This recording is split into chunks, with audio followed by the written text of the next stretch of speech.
question to your viewers. I think, there was an LI 2111 that was passed in 2012. That makes the Ghana card the mandatory use for all transactions that will require identification. So based on that, NIA started the new system in 2019. And as part of the revenue model, agencies are supposed to link up with a Ghana card for verification purposes. Now, when we talk about verification purposes, here we are talking about establishing the real identity of the person.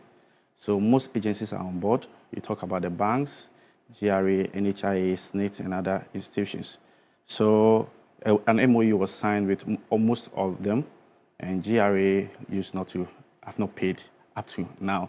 So with all the third-party agencies that you work with, it's only the GRA that owes you? No. Their amount is huge. But at this point, I would like not to talk much about it because we started negotiation on the payment. Both parties have established a technical committee to look at the amounts involved so that we can pay. So we are almost there, and I'm sure by the close of this month, they should be able to pay the money. But the GRA's initial response to you was that there was no debt because the arrangement was not such that they will give you money. You use their premises, so it was a quid pro quo situation. There's an MOU. I see. They've confirmed there is an MOU. The part of the MOU states that as part of collaboration, we should have an NIA center at their offices so that when somebody comes to GRA and needs to do the Ghana card, he doesn't need to go to NIA offices again. He just have to just there and get the Ghana card. So that was the arrangement. So, and we didn't sign any arrangement between them and NIA that we use your office and pay you. But there was an MOU that any data that we exchange with them, it comes with a cost. You see, that's what NIA is using to sustain the system. Because if today NIA should go down now, it means that there's a national disaster. Because most agencies are linked to NIA. And for the purpose of verification, I always say that's why we've even issued a statement that nobody should do photocopy of your Ghana card. So, if I take a photocopy of your Ghana card, I have not established your identity. I've just taken a copy of it. But the real identification is when you cross-check from the NIA system to see whether Kamini really exists in the NIA system.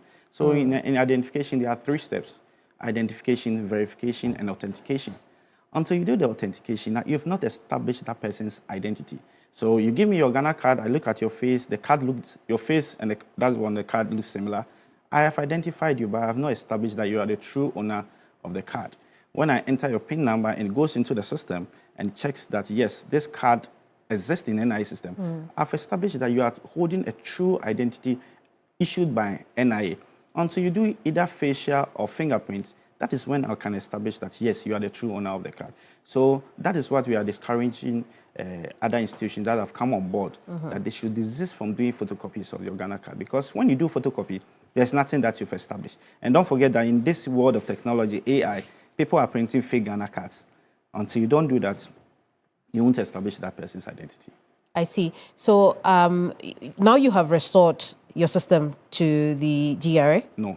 No? Yes. So it means that all of GRA's activities is not able to authenticate? No. What is happening is that the arrangement between them was different because as at that time, there was a government directive that your Ghana card now is your TIN number. So what we gave them was the bulk data for them to get the TIN numbers associated to everybody. So what they were receiving from us are updates. So for example, if Kamini now goes and register now, GRA will not get that data now until we connect to them. So they were only receiving updates of our data, which we disconnected. Are they the only third-party organizations that are disconnected from your system? Yes, for now. In fact, from first, I've given a directive that from 1st October, certain banks and other institutions too should be disconnected because they've also not paid. But we've written to them and giving them the notice that if they don't pay by 1st October, we will disconnect them. Because the issue is that we need to sustain the system, and it will never be under my watch that the NIA system will go down, and I will be blamed that it is during my time that the system went down. Yes. I see. In total, how many third-party organizations have access to our data? So far, we have over 200 people. Now, when 200 people having access to the data, now 200 organizations have access to our data. When we say access, it's not like when Kamini is not at the institution, I can just enter your Kamini's name and have access to it. You need to be physically present before you can really be authenticated or verified. So when you do that, it gives you the consent that Kamini or Wisdom, I was here at the bank, And as part of their bank's processes, for them to perform transaction, I need to be verified. And through the verification, I've donated either my facial or my fingerprint. And it is stored in our system. So every verification that you do goes with a timestamp or a transaction ID.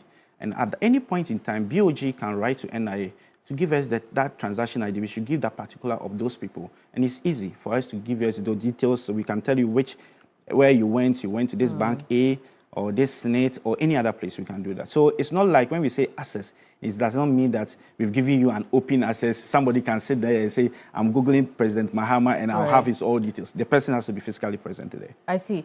But even as part of access, and we'll talk about the physical presence, right? Yes. As part of access, I think I would want to understand what the law says, to what extent can these third-party organizations have access to me? Okay, so what that you need to do is just to see your authentication that is you. So as part of the arrangement, if a bank comes to us, we call something the data set that NIA has. You know, NIA, we take a huge data from you, your name, your mother's name, your father's name, and all kind of things. But what we do is that for a bank, what do you need? You need my name, my date of birth, and maybe my gender to establish that I'm the real person against my facial or my fingerprint. So those are the common data we give to them. So it's mostly the data on the card. That is what we give to them. In terms of maybe when you get to what's the name? GRA, they may go further to ask maybe in terms of your next of kin or any other thing. So it's based on an agreed data set that we established between the two institutions. I see. So it means that access to the system it's really limited. It's tiered and limited for certain people. I remember when I posted that now just last Thursday we did our stakeholders engagement because we are doing some amendments into our law. And as part of the amendment, we are moving NIA permanently under the Ministry of Interior because for the past we've been moving from one ministry to the other. So now we want to go permanently under the Ministry of Interior. And as part of the amendment, security agencies who are going to have access to our data. Because the current law does not allow you to do that. Now, when I posted that it's going to have access, they said, hey, the police, that means they can go. No, it's not like that. You see, we give you an API, then you incorporate it into your system. Now, API comes in 3 forms. That is the API, your facial plus your Ghana card number, your thumbprint, fingerprint, plus your Ghana card number, or the 10 fingerprints. So if the person is not physically present, you can't have access to the person's data. Even for the security access? No, those ones are going to be different. It's going to even be limited because that one, based on the architecture of NIA, security agencies are supposed to have their reps at NIA.